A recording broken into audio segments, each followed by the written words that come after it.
What's up, everybody? Welcome back to Ian's Life and welcome back to the Budget Bushplane build.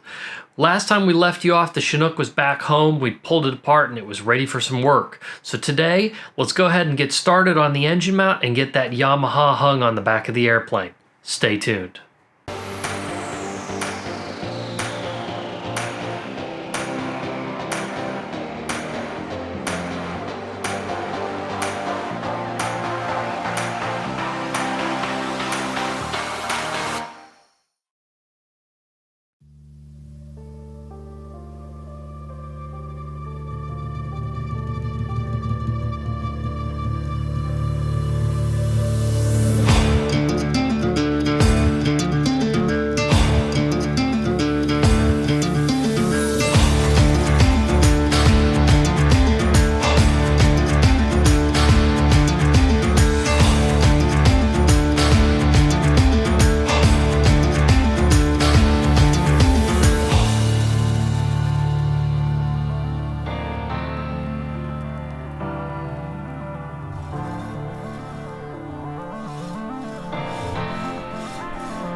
So let me talk a little bit about what we've been doing for the past 2 days.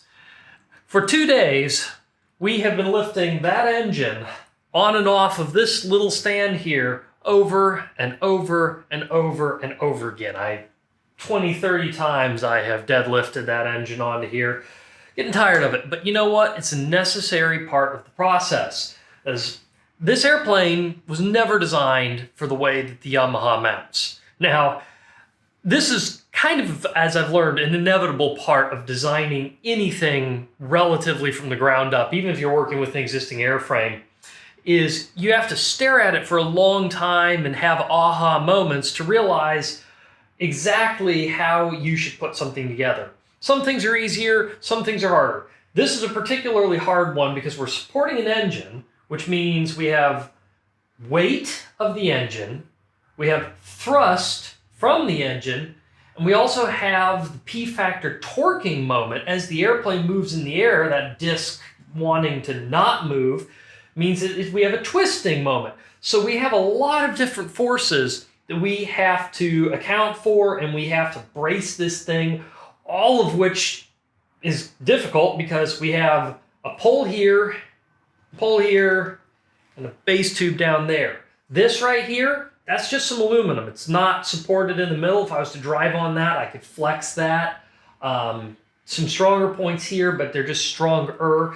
And also, and this is something that's ultimately going to be changing, and in fact, probably the next thing you'll see me doing on time-lapse other than bits of engine mount I'm working on, this is fabric. Now, I don't like that. I want an actual firewall on here, so we are going to be putting a sheet of metal here to protect occupants if we have a oil leak, fuel leak, anything like that, and we get fire. We want to be able to get on the ground before the theoretical person in the back seat has trouble. So that's something we're going to be doing. So lots of things that kind of came together for us to figure out, and that's why there's 2 days, and I don't know if you'll even get to see the time lapse from this because it's 2 days of me and my father pointing at things out here, and the only thing we've accomplished so far is to cut this guy down a little bit. But I think we have all the information we need, so I'm going to get started working on welding up an engine mount, or the start of an engine mount, get the engine back up here, and then we're going to start linking tubes into the fuselage. So hopefully pretty soon we have an engine hung.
And there's the product of my day's work. We've gone ahead and welded the back piece on and brought that around the sides. So I've got some temporary bolts through here. We'll get the actual hardware later. This is just some Home Depot grade stuff, but this gives you an idea now of how this is going to hold the engine onto the airplane. So next, I think we will go ahead and push the fuselage back in here, set this guy onto the stand I had it on before, and start taking a look at what kind of support I can get on it. So yesterday, we got the motor mount pretty well situated. What we started to realize very quickly was we had some additional interference items where even though we could get the engine to clear underneath this backbone, this is the rear wing spar right here. So that was going to be a problem. So what we have done now is position the engine again, and I've actually put the wing attach brackets on it. So hopefully this is going to let me actually figure out how this is going to fit. I've got a couple of ideas, but I'm just going to start playing with things and deciding how we're going to deal with the interferences up here.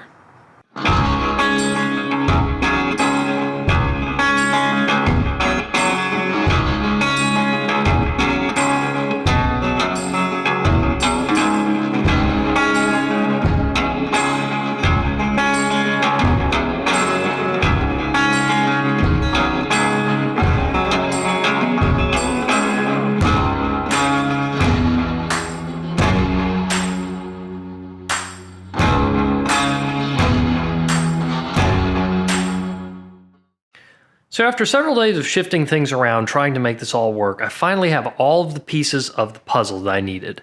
I went ahead and waited another day to get my new propeller in here, which I have one blade of on just for easy handling. To nobody's surprise who's seen my other videos, I have got another NR, Luga, Cool, whatever brand you want to use for it, one of these Ukrainian carbon props.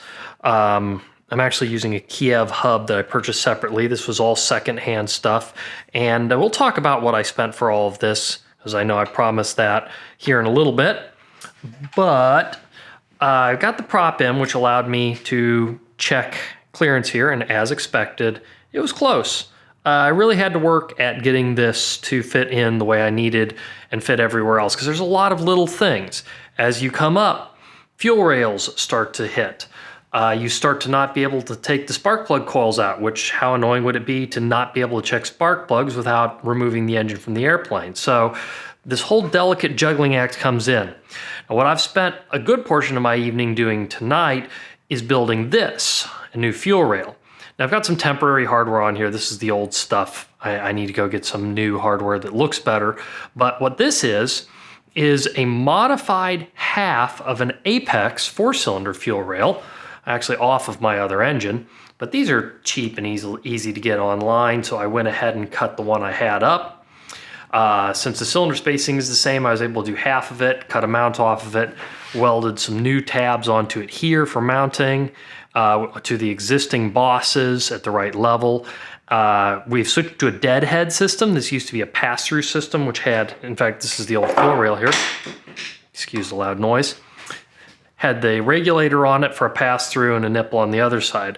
We're going to relocate this to elsewhere to where the entire portion of the system that's up here exists at the pressure I need. That's a fairly common thing. The late model Apexes actually switched to that type of system as well. So I have no concerns about doing it here. We'll use the same regulator ultimately off of this guy so we get the same pressure. So we'll have a single fuel line feeding that pressure up to this nipple here. That's got a clear shot. We'll probably run that over the top, down, get it up to there. I haven't exactly figured out routing, but I've got plenty of options. The spark plug coil's clear, and the prop has clearance to the boom. So, oh, and the support that goes in down there is clear, so the prop doesn't need a spacer to get it aft far enough. All things considered, I'm pretty happy with this. I think this is pretty close. I mean, I have to probably do a tiny bit of angle and a tiny bit, well, 2 directions of angle, horizontal and vertical, to make sure that it's right. I have already checked the thrust line vertically before, and the airplane ironically sits almost perfectly with its landing gear I have on it and the tires I have. It's almost exactly the right angle, sitting in a 3-point attitude, that if you just stick the engine level to it, it has the right thrust. But I'm going to confirm that so that we've got this down to the 1/10 of a degree or so. And the same for the horizontal thrust line. I'll have to put a 90 degree off of that and make sure that this guy is pointed exactly straight back.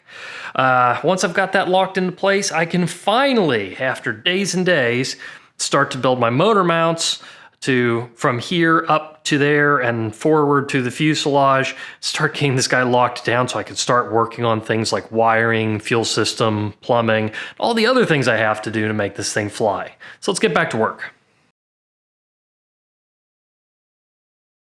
So yesterday we got some good work. We got these, I don't know what bar to call this. I'm going to call it the main down bar. We got these guys installed on both sides. I think today we're going to focus on getting 2 more going in from that bolt down here, and then possibly our zigzag bars in here. We'll see. These guys are not exactly fast to build, so we'll just see how far we get. But I'm just going to continue working on this upper section. I'm going to worry about the lower section down here under once I have this kind of in place, because it will actually secure the engine pretty well. So at that point, I can start to remove my stand that I have here and actually let the engine be supported by the engine mount itself instead of being supported by the wood.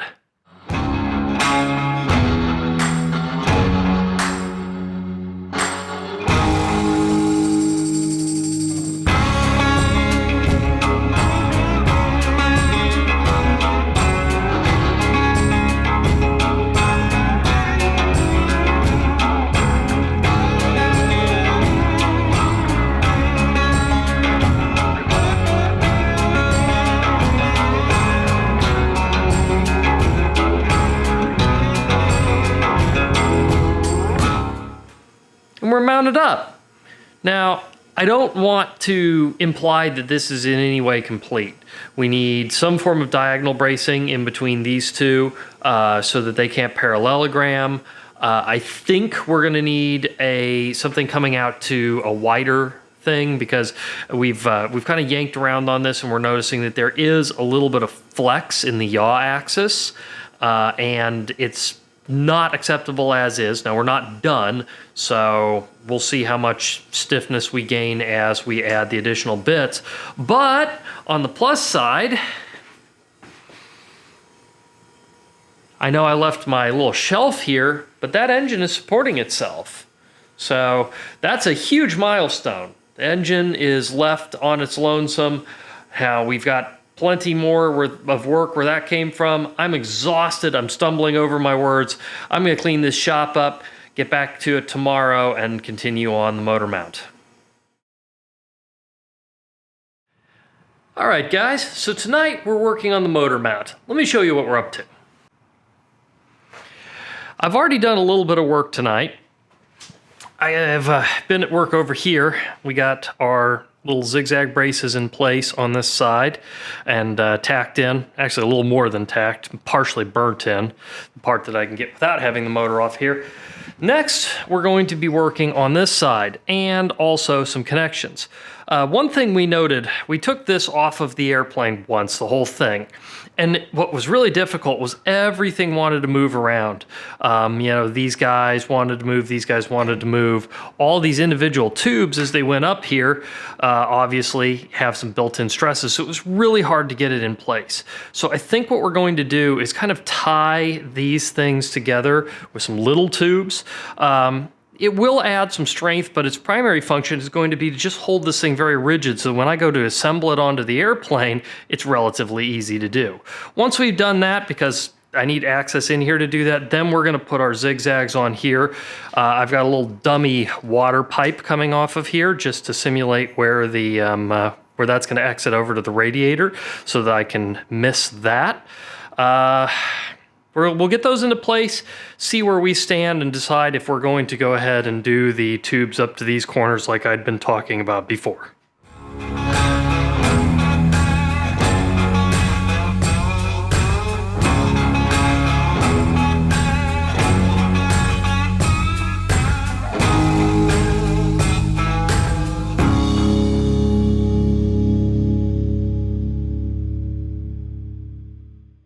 And that's my day of work done.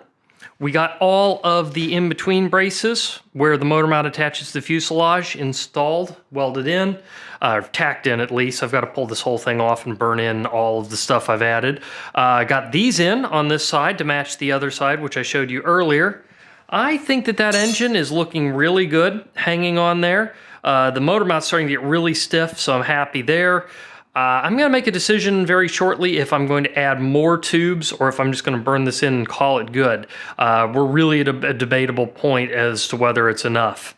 My new welder is doing real good. I don't think I actually mentioned that yet. I lost my MIG welder, just failed on me immediately as I bought this airplane. Actually, that happened, and I've been working TIG only, which is a really, really slow process for me, at least for stuff like this, because tacking this stuff in place with the MIG is so much faster, and then finish welding it with the TIG. So I've got this new Multimatic 220 by Miller.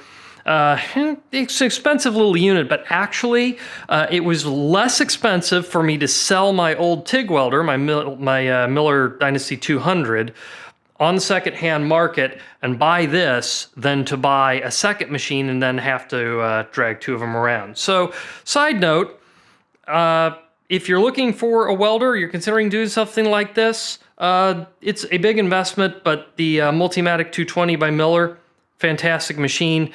And another side note, don't buy Harbor Freight welders. I did, and it's now cost me substantially. They're not repairable. I didn't know that when I bought that. I do now. So, in any case, I think we're going to call it a day. We've got a motor mount here. I'm going to come back out tomorrow, decide what finishing stuff I do before I get into things like the oil tank, the radiator, and the other supporting mods for the engine. And with that, we have the Yamaha hung on the airplane.